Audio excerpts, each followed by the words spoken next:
వి gold trusted gold buyers మీరు తాకట్టు పెట్టిన బంగారాన్ని విడిపించి ఈ రోజు ఉన్న మార్కెట్ ధరకు కొనబడను.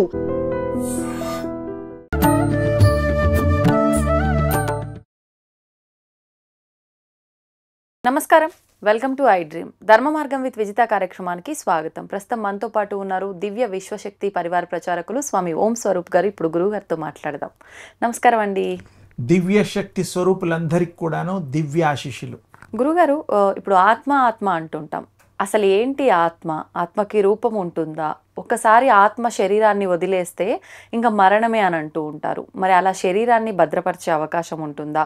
లేదు అని అంటే అసలు ఆత్మ వెళ్ళిపోకుండా కాపాడే అవకాశం ఉందా? వాటి గురించి తెలియజేయండి.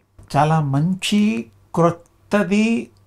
మా విజయమ్మ తల్లి ఎప్పుడు కూడాను కొత్తవే మరి చర్చ తీసుకొస్తూ ఉంటుంది.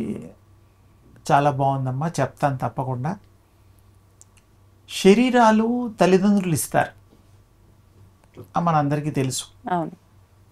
ఆ శరీరాల్లో ఈ ఆత్మ ప్రవేశం కూడా చాలా వరకు తెలుసు.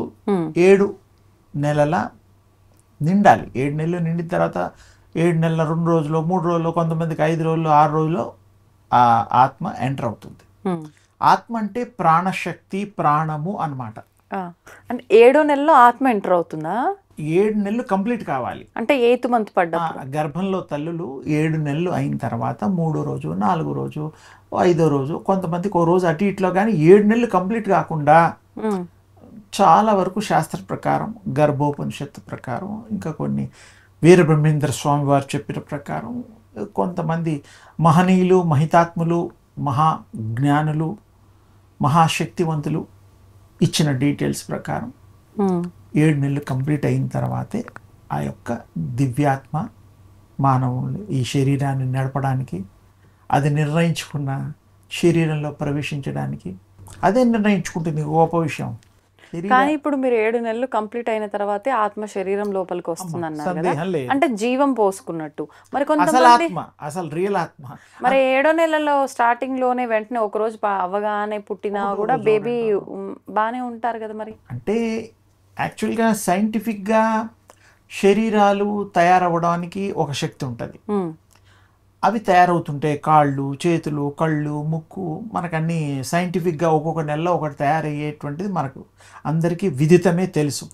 నేను ఆత్మ గురించి, సోల్ గురించి అందరూ దాని గురించి ఎక్కువ మందికి తెలియదు కాబట్టి ఆ విషయం గురించి ప్రస్తావన చేస్తున్నాను.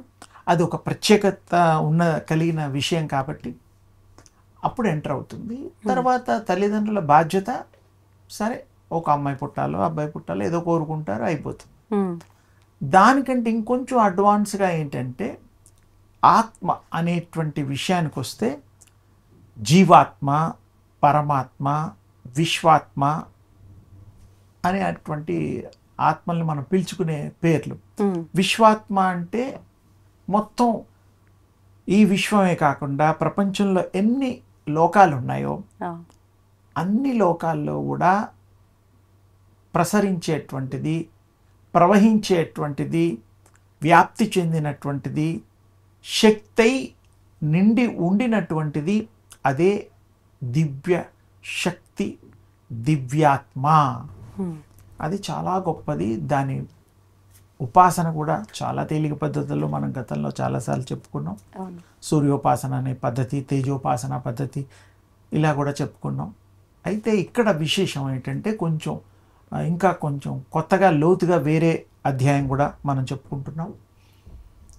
ఆత్మ అనేటువంటి విషయం కాకుండా ఈ యొక్క శరీరాల్లో ఆత్మ ఎంటర్ అయ్యి విడిపోతుంది. అంటే దాని టైం అయిన తర్వాత దానికి ఇష్టం వచ్చిన రోజులు ఉండి వెళ్ళిపోయేటువంటిది. అంటే ఒక రకంగా మన ఇళ్ళల్లో చుట్టాలు వచ్చేసి హైదరాబాద్లో 6 రోజులు అన్నీ సాలార్జింగ్ మ్యూజియము, చార్మినార్, గోల్కొండ అన్నీ చూసేసి, ఫిలిం సిటీ, రామోజీరావుది అవేవో ఉన్నాయి కదా, అన్నీ చూసేసి మళ్ళీ మనం సాగనంపడానికి బస్సు, ట్రైను, ఎయిర్పోర్టు అన్నీ ఎలా అయితే దగ్గరుండి చేస్తామో ఇష్టమైన వాళ్ళ కోసం, అలాగే ఆత్మ కూడా వాటికి ఇష్టమైనవి చేసుకోవడం కోసం, అనుభవించడం కోసం వస్తుంది. ఈ శరీరాన్ని ఉపయోగించుకుంటుంది.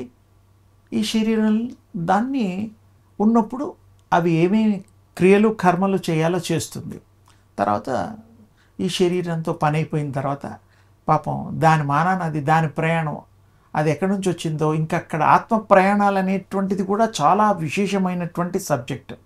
అవి ఎన్నెన్ని లోకాలు ఎలా ప్రయత్నిస్తాయి, ఏమిటి, ఎలా అసలు అనుకుంటూ ఉంటాయి, ఏ విధమైన నిర్ణయాలు రూపాలు తీసుకుంటాయి, మరి దాని శక్తి యుక్తుల గురించి కూడా మనం ప్రత్యేకించి విశేషంగా మనం ఓసారి ఆత్మ ప్రయాణాలు అనేటువంటిది, ఆత్మ అవతారాలు, ఆత్మ అవతరించేటువంటి విశేషమైన కార్యక్రమాన్ని మనం నీ ద్వారానే చేస్తాను. అది తర్వాత ఇక్కడ భద్రపరుచుకునేటువంటిది, శరీరాలు భద్రపరుచుకునే స్థితి, ఆ యొక్క ఉపాయాలు ఒకప్పుడు ఉండేవి. ఇప్పుడు కూడా సైంటిఫిక్గా భద్రపరుస్తున్నారు. ఇప్పుడు కొత్తగా క్రియోజెనిక్ అనేటువంటి ఒక సిస్టమ్ ఈ మధ్య తయారు చేస్తున్నారు. దాంట్లో కూడా ప్రిజర్వ్ చేయడానికి వీలుగా పాడవకుండా దాన్ని కాపాడి మళ్ళీ ఎప్పుడైనా ఆత్మలు వస్తే మరి దాంట్లో ప్రవేశపెట్టడానికి వీలవుతుంది అనేటువంటిది ఒక ప్రయత్నము. మమ్మీస్ కూడా మనకు తెలుసు, ఈజిప్ట్లోనూ అక్కడ కూడాను వాటికి కొన్ని వందల సంవత్సరాల నుంచి అవి భద్రపరుస్తున్నారు. అవును, భూగర్భంలో కూడా ఒక రకంగా భద్రపరుస్తున్నట్టుగా కూడా కొన్ని ఆధారాలు ఉన్నాయి. ఇంకా కొంచెం గొప్పవాళ్ళవి, మనం యోగులవి, మహితాత్ములవి చెప్పుకోవడానికి భగవత్ శంకరాచార్యులు వారు ఉన్నప్పుడు ఆయన దేహంలోంచి ఆయన బయటకు వచ్చినప్పుడు శిష్యులంతా కలిసి ఆ శరీరాన్ని దాచి లేపనాలు పూసి గుహలో దాచిపెడతారు.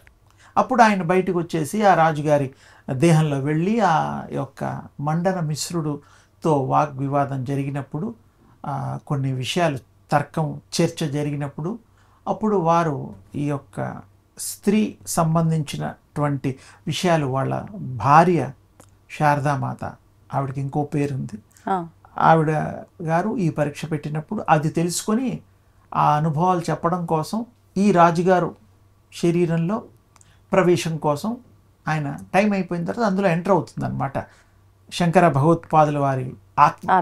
అంటే ఆయనకి ఆత్మ ఏమిటి, ఆయన సర్వజ్ఞుడు, అన్నీ తెలుసు. ఆయన పర్పస్ఫుల్గా ఈ శరీరం వదిలి శిష్యులకు అప్పచెప్పి కొద్ది రోజులు నాకు ఇది కాపాడుకోండి, నేను అక్కడ అన్ని అనుభవాలు తెలుసుకొని మళ్ళీ నేను వస్తానని చెప్తారు. ఆ విధంగానే అక్కడికి వెళ్ళడం, రాజుగారితో ఆయన శరీరంలో ఉండడం, రాజ్య పరిపాలన, మంచి చెడ్డ అన్ని విషయాలు, ఆయన ఏ పనికైతే వచ్చారో అవన్నీ తెలుసుకోవడం, మళ్ళీ వాపస్ వచ్చేసేసి తిరిగి వచ్చేసేసి అదే దేహంలో మళ్ళీ ప్రవేశించడం, ఆయన ఎప్పట్లాగే మానవుల రూపంలో బ్రతికి మామూలుగా మనం అంతా ఎలా ఉన్నాం అలాగే ఆయన రావడం జరిగింది. శంకర భగవత్పాదులు వారు చెప్పడం కోసం ఎందుకు నేను ఉదాహరించాడంటే, అది జరిగింది, అందరికీ ప్రపంచం అంతా తెలుసు కాబట్టి. తెలియనివి బోల్డ్ ఉన్నాయి, కోకొల్లలు. మనుషులే కాదు, జీవరాశుల్లో కూడా ఉన్నాయి, పాముల్లో కూడా ఉన్నాయి. నాగా పాములు ఉంటాయి కదా, నాగ పాములు. పాము కూసము అనేటువంటిది మనం మాట్లాడుతూ ఉంటాం అప్పుడప్పుడు. అది పాము ఎలా ఉంటుందో అలాగే ఆ చొక్కా విడిచినట్టు డిట్టో పాము కూసము అంటారు తెలుగు. అది అప్పుడప్పుడు అవి కొన్ని చోట్ల మనకి కనబడుతూ ఉంటాయి, ప్రిజర్వ్ కూడా చేస్తుంటాయి. అంటే ఏమిటి, శరీరాన్ని వదిలేయడం. అది ఎంత చక్కటి విశేషం అంటే, నేచర్లో మనకు ఉదాహరించడానికి ఈ శరీరాల్ని కూడా వదిలి వేరొక శరీరం, కొత్త శరీరం, మానవుడు దేహం వదిలి ఎలాగైతే వేరే దేహాన్ని వారు ప్రవేశిస్తున్నారో, స్వీకరిస్తున్నాడో, ఆ విధంగా ఎన్నో జరుగుతూ ఉంటాయి. అలా ఇదొక భాగం. ఇక్కడ శరీరాలను భద్రపరచడంలో ఇందాక మమ్మీస్ గురించి, ఇందాక ఈ సైంటిఫిక్గా కొత్తగా ఇప్పుడు కనుక్కునే వాటి గురించి, శంకర భగవత్పాదుల వారి గురించి, ఇంకా అంతకుముందు మాయా మచ్చేంద్రుడు అని శివాంశ, తర్వాత గోరఖ్నాథ్ శివాంశ, మాయా మచ్చేంద్రుడు విష్ణాంశ. వారే స్వయంగా ఈ భూమి మీదకి రావడం, వారు జననం తీసుకోవడం, మహా గొప్ప శక్తుల్ని ప్రదర్శించి, అష్టసిద్ధులు కానివి ఇంకా ఎక్కువ ఉన్నాయి. ఇవి లిమిటెడ్ లేవు, శక్తులకి లిమిట్ మనం కొన్నే పెట్టాం, ఇంకా ఎక్కువ అన్నీ కూడా వారు అధ్యయనం చేసి శిష్యులను తయారు చేసి, వారు అనుభవం కోసం ఆయన కూడా సంసార జీవితాన్ని మాయా మచ్చేంద్రులు వారు కొంత అనుభవించి తర్వాత వాటిని వదిలేసేసి, ఆ గోరఖ్నాథ్ గారు వారిని మళ్ళా శివుడు వారి యొక్క రూపం, ఆయన అంశ అన్నమాట. ఓకే. మరి వారు వెళ్ళిపోవడం ఇవన్నీ సహజమే. ఆ టైంలో వారి శక్తి ప్రదర్శనలు ఎన్నో కళలు చేశారు. చనిపోయిన వాళ్ళని బ్రతికించారు, కళ్ళు లేని వాళ్ళకి కళ్ళు ఇచ్చారు. తర్వాత వాళ్ళు ఎక్కడ కూర్చుంటే అక్కడ, ఇప్పుడు మనం సీట్ మీద కూర్చున్నాం, ఈ సీట్ మనం లేపలేం, ఎవరన్నా లేపాలి, లేకపోతే మనం లేచి మనం లేపుకోవాలి, ఈ పద్ధతి. అప్పుడు వాళ్ళు ఒక ఆసనం మీద కూర్చున్నా, ఒక గోడ మీద కూర్చున్నా, ఒక మంటపంలో కూర్చున్నా, ఆ మంటపంతో సహా బేస్ దగ్గర నుంచి గాల్లో వెళ్ళిపోయాయి. అంత శక్తులు ఉండేవి. అలా ప్రదర్శనలు చేశారు. ఊళ్ళో అందరూ చూసేవాళ్ళు అప్పట్లో. ఏమిటి మనం ఇప్పుడు ప్లేన్లు చూస్తున్నామే, ఆ మాదిరిగా అలా మంటపాలు వెళ్ళడం, గోడలు వెళ్ళడం అలా చూసేవారు. అంటే ఆ కాలమాన పరిస్థితులు అలా ఉండేవి. అప్పుడు వారు ఎన్నో ప్రిజర్వ్ చేసినటువంటి దేహాలకి వారి దృష్టిలో వాళ్ళ టైంలో అలా వేరే ఆత్మలు రావడం, ఎంటర్ అవ్వడం, ప్రాణాలు పోయడం, వారిని బ్రతికించడం, ఇలాంటివి సర్వసాధారణమైనటువంటివి ఆ యోగ శక్తులు కలిగిన వాళ్ళకే. అవును. ఆ యోగ శక్తి సంపాదించుకుంటే, ఆ స్థితి కనుక పొంది ఉంటే తప్పకుండా మరి మనలాంటి వాళ్ళు కూడా నేర్చుకొని దాన్ని సాధన చేసి, గురువుల యొక్క శుశ్రూషలు చేసి నేర్చుకుంటే తప్పకుండా అవి కూడా మనం చెయ్యొచ్చు. అవి చెయ్యలేము అనేది లేదు.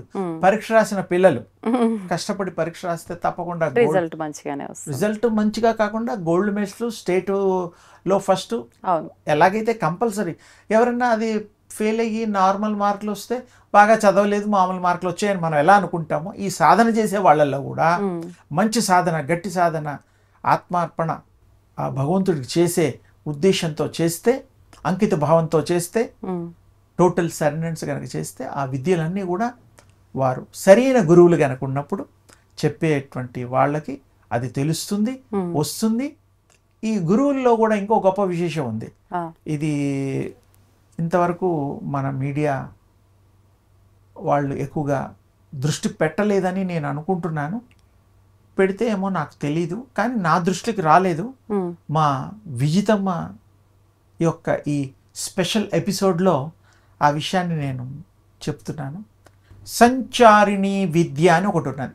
ఓకే, దేనికి సంబంధించండి అది? గురువులు శిష్యులకి ఒక శక్తి గురించి చెప్పడం, ఉపాసనలు చెప్పడం, మంత్రదీక్షలు ఇవ్వడం, బీజాక్షర దీక్ష ఇవ్వడం, దైవ దీక్ష ఇవ్వడం, ఇలాంటివి ఇచ్చినప్పుడు శిష్యులు సరిగ్గా చేస్తున్నారా లేదా, వాళ్ళు ఎక్కడెక్కడికి వెళ్తున్నారు అవన్నీ కనుక్కోవడం కోసం ఏం చేయడం అంటే సంచారము. సంచారిని అంటే తిరిగేటువంటి శక్తి అని అర్థం. సంచారిని విద్య అనే ఒకటి ఉన్నది. ఒక దేవత, ఒక శక్తి కలిగిన ఇది ఉన్నది. గురువులు ఏం చేస్తారు, శిష్యులకి మంత్ర దీక్ష అవన్నీ ఇచ్చిన తర్వాత వాళ్ళు చేస్తున్నారా లేదో అనేటువంటిది స్పై ఐలాగా ఈ సంచారిని విద్య వాళ్ళకి తెలియకుండా ప్రవేశపెడతారు. అప్పుడు వాడు ఎక్కడికి వెళ్ళినా, ఏం తిన్నా, ఎక్కడ ఏ పనులు చేసినా వీళ్ళకి తెలిసిపోతుంది. అంటే వీళ్ళ ఉద్దేశం ఏంటి, ఈ సాధన వరకే చేస్తున్నారా లేదా, నేను ఇచ్చిన మంత్రాన్ని సద్వినియోగపరుస్తున్నారా, దుర్వినియోగపరుస్తున్నారా తెలుసుకోవడం కోసం ఈ యొక్క గురువులు అది ప్రవేశపెడతారు. ఆ గురువులు ఎలాంటి వాళ్ళకి ఈ విద్య వచ్చు అనేటువంటిది ఇప్పుడు తెలుసుకోవాలి. సంచారిని విద్య అందరికీ రాదు, అది విశేషమైన విద్య. కొన్ని విద్యలు వచ్చిన వాళ్ళకి అది కొంచెం మరి విశేషం అన్నాం కాబట్టి స్పెషల్గా దానికి ఒక స్పెషాలిటీ, ప్రత్యేకత ఉంటుంది. ఈ కొన్ని విద్యలు నేర్చుకున్న వాళ్ళకి ఆ సంచారిణి విద్య అనేటువంటిది ఉపాసన చేస్తే ఆధీనంలోకి ఉంటుంది, మాట్లాడుతుంది మీలాగా నాలాగా.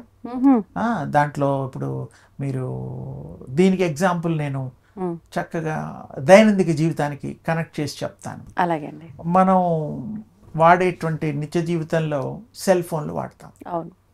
అందులో అందరికీ అర్థమవుతుందని ఇది వాడాను, చెప్తున్నాను.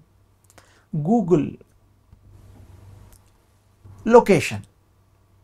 లొకేషన్లు మనం ఎవరికి పంపిస్తూ ఉంటాం. మా ఇంటికి రా అంటే అది ఒకటి పెట్టేస్తాం, వాళ్ళు అది ఫాలో అవుతుంటారు, ఓపెన్ చేసుకుంటారు, వస్తూ ఉంటారు. తర్వాత ఆ లొకేషన్ దీంట్లో వాళ్ళు అన్నీ కూడాను ఒక 1 నెల రోజులు తిరిగినవి, 15 రోజులు తిరిగినవి రికార్డ్ అయి ఉంటాయి. అది మీకు కూడా తెలుసు. అది ఓపెన్ చేస్తే మీరు ఈ 1 నెల రోజుల్లో, 15 రోజుల్లో ఎక్కడెక్కడ ఎంతెంత సేపు ఉన్నారనే విషయం కూడా మనకి ఈజీగా తెలుస్తుంది. ఈ సైన్స్ ఇప్పుడు మనకి ఇచ్చినటువంటి గిఫ్ట్. మనం ఏ టెలిఫోను, సెల్ ఫోను వాడే వాళ్ళకైనా నేను చెప్పేవి తెలిసిన పరిచయం మాటలే చెప్తున్నాను, ఈజీగా అర్థం అవడం కోసం. అదే వీడియోస్ కూడా మనం భద్రపరచుకోవచ్చు, ఆడియోలు అన్నీ భద్రపరచుకోవచ్చు. అలాగే యూనివర్స్లో రాకెట్ అనేటువంటివి కూడా మనం ప్రయోగిస్తూ ఉంటాం. దానికి వాళ్ళు దాంట్లో కూడా ఈ యొక్క సంకేతాలు భూమి మీదకి పంపించడానికి ఒక పద్ధతి ఉంటుంది వాళ్ళకి. మనం ఇంత దూరంలో వెళ్ళింది, ఇంత కిలోమీటర్లు వెళ్ళిందని మనం తెలుసుకుంటాం. ఇవన్నీ సహజమే. అలాగే ఈ క్రికెట్ అప్పుడప్పుడు మనకి మ్యాచ్లు అవన్నీ కలకట్టాలోను, పాకిస్తాన్లోను, యుఎస్లోను, ఏ కంట్రీలోనూ అవ్వచ్చు. హైదరాబాద్లో కూడా ఎల్బీ స్టేడియంలో కూడా జరగచ్చు. అది లైవ్ పెడతాం. అంటే అక్కడ ఒక కెమెరా పెడతాము, ఆ ప్రాంతం అంతా కూడా కవర్ చేసేటట్టు పెడతాము. అక్కడ మరి అక్కడి నుంచి స్టూడియోకి రావడానికి మాధ్యమం ఇవన్నీ మనకు తెలిసిన ఇవే కదా. మరి వస్తున్నాయి కదా, మినిట్ టు మినిట్ మనం చూస్తున్నాం. ఇది అడ్వాన్స్గా మనం కనుక్కున్న విద్య, టెక్నాలజీ, సైన్స్. ఇదే గొప్పది అని అనుకుంటున్నాం. ఇవన్నీ కూడా ఎప్పుడో ఉన్నాయి. సంచారిణి విద్యకి లింక్ కోసం నేను చెప్పా. ఇవన్నీ సంచారిణి విద్య చూపించగలదు. ఇప్పుడు మనం యంత్రాలతో చూపిస్తున్నాము, వాళ్ళు శక్తితో చూపించారు. ఎంతో లక్షల మంది ఈ విద్యలు అప్పట్లో తెలిసేవి. ఇప్పుడు మనకి కూడా మరి ఎన్ని సెల్ ఫోన్లమ్మా. ఇండియాలో మన భారతదేశం జనాభా ఒక 100,70,00,000 దరిదాపు. చైనాను మించిపోయాం. మన అందరికి సెల్ ఫోన్ లేని వాళ్ళు ఎంతమంది? 1-2% ఉండొచ్చు. ఊళ్ళో దగ్గర నుంచి అందరి దగ్గర నుంచి సెల్ ఫోన్లు ఉన్నాయి. అందరికీ కూడాను మీ ఇంటికి రావాలంటే పెట్టే లొకేషన్ అంటాం. అంటే ఈజీగా వెళ్ళిపోతాం. మనకి క్యాబ్లలోను వాటిలోనూ నిత్య జీవితంలో వాడుతూ ఉన్నాం. ర్యాపిడోలు అవన్నీ కూడా సత్యం నమ్మాలి, తప్పదు. అంతే. ఇది నమ్ముతున్నారు కదా. ఇదే లాంటిది ఆ రోజుల్లో, ఆ రోజు యోగతో కూడిన సైన్స్. అది యోగ విద్యతో కూడిన సైన్స్. దాన్ని సంచారిణి విద్య అంటారు. దేవత అనండి పోని, ఆ శక్తి ఉండేది. ఇప్పుడు కూడా ఉంది, హిమాలయాల్లో ఉంది. అది నేర్చుకుంటే, ఆ సాధన చేస్తే సంచారిణి విద్య వస్తుంది. కానీ అప్పట్లో రహస్యంగా ఉండేది. ఎందుకు? గురువుగారు నన్ను గమనిస్తున్నారంటే వాడు జాగ్రత్త పడతాడు, భయపడతాడు. గురువుగారు వాడిని తెలుసుకొని ఈ మంత్రదీక్ష ఎంతవరకు ఎంత ఉత్తీర్ణ అవుతున్నా అంతవరకు వాడి గుణగణాలు అవన్నీ కూడా మరి గురువుగారికి తెలిసేది. గురువుగారు రహస్య విద్యలలో అగ్రగామి ఈ విద్య ప్రవేశపెట్టేవాడు. అప్పుడు అన్ని తెలిసిపోయాయి. ఇప్పుడు ఎలాగైతే ఇవి ఎంత తేలిగ్గా చూస్తున్నామో, అమెరికాలో కూడా సెటిలైట్ ద్వారా అక్కడ ఉండే ప్రోగ్రామ్స్ ఇక్కడ వీక్షిస్తున్నాం. ఎంత ఈజీ అయింది. అప్పట్లో కూడా ఇది ఈజీయే. చాలా పరికరాలు ఉండేవి అప్పట్లో, శక్తులు ఉండేవి, మంత్రాలు, తంత్రాలు, శాస్త్రాలు ఇవన్నీ ఉండేవి. అవి అప్పుడు రూపాయి ఖర్చు కాకుండా సాధనతోనే సాధించే వాళ్ళు, యోగ సాధనతో ఇన్ని శక్తులు. ఇప్పుడు ఆశ్చర్యంగా ఉంటుంది, అదంతా ఉత్తుతిగా అనిపిస్తుంది, కానీ అవన్నీ నిజాలు. ఒక్కోసారి మనకు కూడా తెలియకుండా మన 6th సెన్స్ పనిచేస్తూ ఉంటుంది. ఎవరన్నా చూస్తాం, మంచివాడు అయి ఉండొచ్చు, ఆ అమ్మాయి మంచిది కాదేమో, మనకి అభిప్రాయం ఒకటి ఏర్పడుతుంది. అంటే ఏమిటి? మనలో కూడా భగవంతుడు ఇచ్చేటువంటి విజన్ ఏదైతే మనం శక్తిని కలిగి ఉన్నామో దాన్ని బట్టి ఒక ఐడియా వస్తుంది, ఒక ఉజ్జాయింపున మనకు తెలిసిపోతుంది. అలాగే అప్పట్లో యోగులు వాళ్ళు, దేవుళ్ళు కూడా గాల్లో మాయమైపోయేవాళ్ళు, ఎక్కడో ప్రత్యక్షమయ్యేవాళ్ళు. ఇప్పుడు మీకు బాగా ఒక సద్దాం హుసేన్ టైంలో ఆయన్ని ఆకాశంలో చూసిన వాళ్ళు కూడా ఉన్నారు. భూమి మీద ఉండే అతను ఆకాశంలో చూడడం ఏమిటి? అదే కదా. అంటే ఆ రకమైన సైంటిఫిక్గా ప్రొజెక్షన్స్ వచ్చాయి. అవి ప్రపంచం అంతా తెలుసు కాబట్టి ఆ పదం వాడా. ఎంతోమంది ఆకాశంలో ఆయనని ప్రొజెక్ట్తో ఇచ్చేస్తే చూడగలిగారు. అలాంటివి చాలా ఇప్పుడు ఏదో గొప్పగా అనుకుంటున్నాం. ఇవన్నీ కూడా అప్పట్లో చేతుల్లో చూపించేవారు. మీరేం చేశారు, ఏమి తిన్నారు, మీరు నాకు అబద్ధం చెప్తున్నారు అనుకోండి, మీరు నన్ను నమ్మిద్దాం అనుకున్నారు అనుకోండి, అమ్మా ఇలా నేను చేయబెట్టి చూడు విజిత ఏం చేసావో చూడు అంటే ఆ రికార్డెడ్ది ఇందులో వచ్చేది. దాన్ని కొంతమంది అంజనాలుగా అనేవారు. ఒకప్పుడు ఊళ్ళల్లో అంజనం అనేవాళ్ళు. అంజనం ఇప్పటికీ పేర్లు ఉన్నాయి, చూసేవాళ్ళు కొంతమంది ఉన్నారు. అప్పట్లో అరచేతిలో చూపించేవారు, చూపించగలిగేవారు. తమలపాకులో చూపించగలిగేవారు. ఎందులో అంటే అందులో ఒక దాంట్లో చూపించిన వాడు ఇంకో దాంట్లో చూపించలేడా? చూపించచ్చు. సహజం. అంటే ఆ శక్తి కలిగిన వాళ్ళు మాత్రమే. ఇలాంటిది మనకు సీరియల్స్ లో కూడా ఎవరైనా తప్పిపోతే అలా చూపించడం ఉంటాయి. కానీ అప్పట్లో ఇవి నిజంగా ఉండేవి, నిజంగా జరిగేవి, ఏమి సందేహం లేదు. అలాగే మాయమైపోవడాలు, ప్రత్యక్షమైపోవడాలు, ఇక్కడ వాళ్ళు ఎక్కడో వారు వరుదిని ప్రవరాక్ష మనం సినిమాల్లో కూడా చూసాం. గతంలో ఏదో ఎన్టీ రామారావు ఏదో యాక్ట్ చేశాడు, వాణిశ్రీ, వరుధిని పరవరాక్ష. ఆయన కూడా గాలిలో లేచిపోవడాలు, అవన్నీ ఎక్కడో ప్రత్యక్షం అవడాలు, అవన్నీ అంటే ఏమిటంటే అప్పట్లో అవి కామన్. ఇప్పట్లో ఒకటి కూడా కామన్ కాదు. ఇదంతా సైన్స్. ఈ రకంగా మనం అధ్యయనం చేసి ఇది కూడా మనం అందులోకి ఈ యొక్క శరీరాల్ని కూడా దాచడం, శరీరాల్లో మళ్ళీ వాటిని ప్రవేశపెట్టడం, ఆత్మ ప్రవేశాలు ఇవన్నీ కూడా జరగడానికి వీలుంది. ఇప్పుడు కొంచెం కష్టం, ఎందుకంటే అయితే కానీ మనం నమ్మలేం. ఈ మధ్య కాలంలో కూడా మాధ్యమాల్లో కూడా ఎవరో 1 వీక్ చనిపోయి మళ్ళీ బతికినట్టుగా, ఒక 15 రోజులు 15 నిమిషాలు కూడా వాళ్ళ ఆ వేరే లోకాలకి వెళ్ళినట్టుగా, మళ్ళీ తిరిగి వచ్చినట్టుగా 6 నిమిషాల తర్వాత అని చెప్పి మన రీసెంట్ గా కూడా. అంటే అవి జరగడానికి వీలుంది తల్లి. ఎలాగంటే అవన్నీ వలయాలు, ఆవరణలు, అవన్నీ ఏంటంటే ఇంకొక చక్కటి మాట ఏంటంటే దాన్ని డైమెన్షన్స్. ఇప్పుడు మనం ఉంది 3rd డైమెన్షన్. ఓకే. అవి 4th 5th ఇప్పుడు అమెరికా, జర్మన్స్ కొంతమంది కనుక్కుంటున్నారు. అలాంటివి మనం ఎన్నో డైమెన్షన్ గతంలో కనుక్కున్నాం. అవి మనం కనుక్కున్నవే ఎన్నో ఉన్నాయి. అవి ఇప్పుడు వీళ్ళు కనుక్కొని ఇది అయిన తర్వాత ఇది నమ్ముతారేమో. అసలు ఎప్పుడు మానవులు మన ఈ దేశంలో పూర్వం లక్షల సంవత్సరాల క్రితమే మనం కనుక్కున్నాం అవన్నీ. కానీ ఏంటంటే మరి ప్రాక్టికల్ గా చూపిస్తేనే నమ్ముతారు కాబట్టి ఆధారం ఉండాలి కాబట్టి ఆ మనుషులు ఇప్పుడు ఎవరో ఉన్నారు వాళ్ళని ప్రూవ్ చేసుకోండి. హిమాలయాల్లో ఉన్న వాళ్ళందరూ వచ్చేసేసి మీ దగ్గర ప్రూవ్ చేసుకోరు వాళ్ళు. అంతే, మీరు నమ్మితే ఎంత, నమ్మకపోతే వాళ్ళ యొక్క లోకాలు వేరు. అంతే అంతే. ఇప్పుడు శంబల అని చాలా మంది ఏదో మాట్లాడుతున్నారు, వెళ్ళొచ్చానంటున్నారు, వెళుతున్నానంటున్నారు. శంబల ఉన్నది ఖాయమే, అందులో సందేహం లేదు. వెళ్ళి రావటం సాధ్యమేనా? అది సత్యం చెప్పాలి. మరి వెళ్ళిన వాళ్ళు, వచ్చిన వాళ్ళు వాళ్ళ అభిప్రాయాల్ని గౌరవిస్తాం, కానీ మరి అంత తేలికైన విషయాలు కావు. అది ఒక చర్చనీయాంశంగా మిగిలిపోవచ్చు. ఉంది, శంబల ఉంది, మహిమాన్వితులు ఉన్నారు, వెళ్ళిన వాళ్ళు అదృష్టవంతులు కూడా ఉన్నారేమో మనకి తెలియదు. ఇప్పుడు మనం వెళ్తే తప్ప మనం అది ఉన్నట్టుగా, మనం వెళ్ళొచ్చినట్టుగా మనం చెప్పచ్చు. నా ఫోటోలు కూడా తీస్తే కూడా చూపించవచ్చు.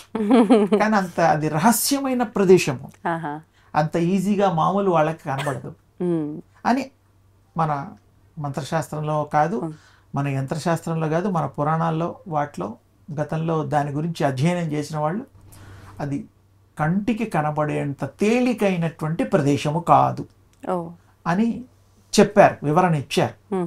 అది అందుకని ఇక్కడ మనం సహజంగా ఇది కుదురుతుంది, ప్రవేశపెట్టడం కుదురుతుంది.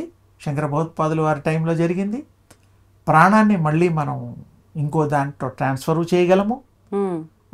ఆ మానవులు చేయడం, రోజు చూసే దాన్ని మనం గుర్తించడం లేదు. చిన్న చిన్న మొక్కలు ఉంటాయి ఇళ్లలో. ఫ్రెండ్ ఇంటికి వెళ్ళి మీ మొక్క బాగుంది, నాకు కూడా కొంచెం ఇవ్వంటే ఏర్లు లేకుండా, ఏర్లతో ఇచ్చే మొక్కలు బతుకుతాయి. అవును, ఏర్లు లేకుండా అంటూ ఉంటాం. ఓ మొక్కలే తీసేసేసి పెట్టేస్తే వచ్చేస్తుంది. కొన్ని రకాలు. అంటే మీరు మీ కళ్ళ ముందు ఒక ప్రాణాన్ని ఇంకొక చోట షిఫ్ట్ చేయడం, ఆ ప్రాణంలోంచి ఇంకో ప్రాణాన్ని పంచిపెట్టడం చూస్తున్నారు కదా మొక్కల్లో. అంటే చిన్న విషయం ఎగ్జాంపుల్ చెప్పా. అలాగే శక్తి కలిగిన వాళ్ళు ఈ పనులన్నీ చేయగలరనేటువంటిది మనం విశ్వసించాల్సిన అవసరము మరి ఎంతైనా ఉందని చెబుతూ మీకు చాలా తేలిగ్గా చెప్పడానికి ప్రయత్నం చేశాను. ఇంకా వివరంగా మీరు ఇంకొక మారు విశేషంగా ఒక ప్రత్యేక కార్యక్రమాన్ని మా విజయమ్మ తల్లి ద్వారా మీకు మళ్ళీ ఈ ప్రేక్షక లోకానికి భక్తాగ్రేశ్వర్లకు కూడా అందిద్దాం. తప్పకుండా. శుభం తల్లి. ధన్యవాదాలండి. కొత్త కొత్త విషయాలన్నీ కూడా తెలియజేశారు ఈరోజు. నమస్తే అమ్మ. శుభం తల్లి. తవ్వుతూనే శివలింగం. సరే, దాన్ని అట్లా కప్పేసేయండి, చూపించదండి. మూర్తి పూజ కాదు, సాక్షాత్ బ్రజేంద్ర నందన భగవాన్ ఉన్నారు మూర్తులు. ఏమీ ఆశించకుండా ఆరాధించే వాళ్ళు కూడా ఉన్నారా ప్రభుజీ? నిజమైన భక్తి అంటే మనకు తెలియదు కాబట్టి